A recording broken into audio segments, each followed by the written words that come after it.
Gara-gara minyak goreng, 40 motor ambruk di depan pasar Cipete.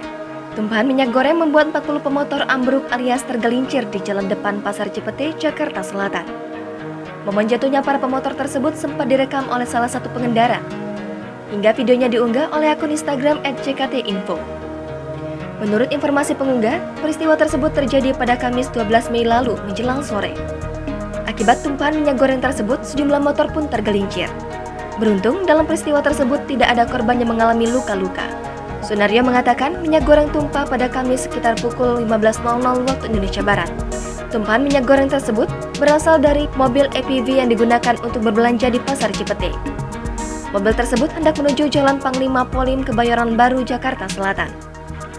Sunario mengatakan saat ini mobil APV dan pengemudinya telah diamankan ke Polsek Kebayoran Baru untuk dimintai keterangan.